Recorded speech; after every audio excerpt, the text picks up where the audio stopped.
Good morning. This is Bobby Hicks. I'm the lay speaker for the Bend United Methodist Church and also the Lomita United Methodist Church. We're in Central Texas in the Hill Country, and we're doing this a little different today because overnight in our area we received from 10 to 12 inches of rain. So there's flooding in the area, and some of the roads are covered where people cannot get to church. Our lesson this week, our gospel reading, is a very familiar one to everyone. It is the parable of the Good Samaritan. Now, a little bit of background with the Good Samaritan is that in chapter 10 in Luke, Jesus had sent out the 70 disciples 2 by 2, and they went out to spread the word going before him. And they had just came back. And one of the difficult parts about covering such a common parable is that, do you see any differences or similarities, or how do you cover it where it doesn't sound like it has just been covered over and over again? And in all the years that I've read this, I did not think about this, but I wondered if the character that Jesus is talking to, the lawyer, if he was one of the 72. That was the disciples that went out, because in the verses before this Good Samaritan reading, Jesus had just welcomed them back. So this is Luke chapter 10, verses 25 through 37, the parable of the Good Samaritan. On one occasion, an expert in the law stood up to test Jesus. "Teacher," he asked, "what must I do to inherit eternal life?" "What is written in the law?" Jesus replied. "How do you read it?" He answered, "Love the Lord your God with all your heart and with all your soul and with all your strength and with all your mind, and love your neighbor as yourself." "You have answered correctly," Jesus replied. "Do this and you will live." But he wanted to justify himself, so he asked Jesus, "And who is my neighbor?" In reply, Jesus said, "A man was going down from Jerusalem to Jericho when he fell into the hands of robbers. They stripped him of his clothes, beat him, and went away, leaving him half dead. A priest happened to be going down the same road, and when he saw the man, he passed by on the other side. So too a Levite, when he came to the place and saw him, passed by the other side. But a Samaritan, as he traveled, came where the man was, and when he saw him, he took compassion on him. He went to him, bandaged his wounds, pouring on oil and wine. Then he put the man on his own donkey, took him to an inn, and took care of him. The next day he took out 2 silver coins and gave them to the innkeeper. 'Look after him,' he said, 'and when I return, I will reimburse you for any extra expense you may have.' Which of these 3 do you think was a neighbor to the man who fell into the hands of robbers?" The expert in the law replied, "The one who had mercy on him." Jesus told him, "Go and do likewise." So who is our neighbor?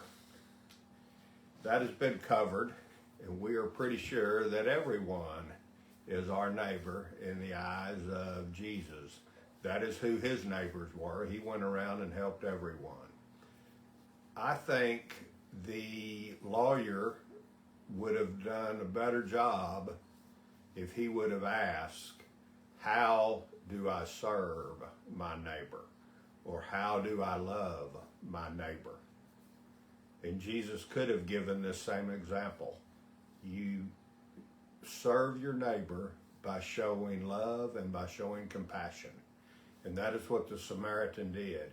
In the history of the church, at that time, the Jews and the Samaritans did not get along very well. They had some serious religious differences. And what I think is important to note here is how Jesus answered the lawyer. He told him a story of a man giving love and compassion. And as an example, he gave 2 high status members in the church, a priest and a Levite, showing them as walking by. Now, maybe they were going to church. Maybe they had a service to do. But is it more important in Jesus' eyes, to fill the requirements of the church, to be there on Sunday, to take communion, to do your part? Or is it more important to provide compassion and love to your neighbor? I think in Jesus' story, we can easily see that he wants us to give love and compassion to our neighbor. So let's look at the speaker again. The man asking the question, not necessarily the speaker, the man asking the question. So what he is asking is, who is my neighbor? In that I see where he is wanting to be able to select his neighbor. I want to help this person because they believe the same things I believe. I want to help this person because they are the people right beside me. I want to help this person because they are in the same groups that I'm in. They belong to the same organizations. I do not want to help that person because they are a different skin color than me. They believe differently. They do things differently. And the Samaritan is a person that had different beliefs than Jesus and did the disciples, the priest, the other characters in the play and in the parable. And so when we look at who our neighbor is, it is all encompassing. It is whoever at that point in that time we can help, we can show love to. That is who our neighbor is, and that is who our neighbor always will be. We do not get to choose and we do not get to select.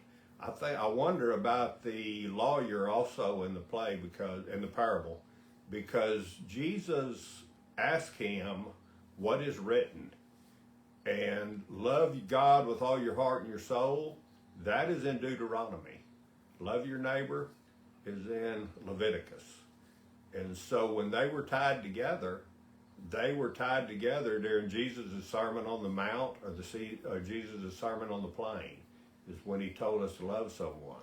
So in my mind, this time when I read Luke's story of the Good Samaritan, I'm wondering, how long has this person, this lawyer, this legal scholar, been following Jesus? Was he at the Sermon on the Plains, which is all in Luke, which is also the Sermon on the Mount? How long has he been following Jesus? Was he one of the 70? Is he still thinking, how do I do this after all this time? And if he is, then that would make him one of us, because we're still wondering how we do this after all of our time. How do we love our neighbor? Our neighbors are the people that we have never seen before, that are traveling through our communities, maybe going to certain locations, maybe moving to make a better life for themselves. Those are our neighbors, and those are the people that we should be showing our love and our compassion to.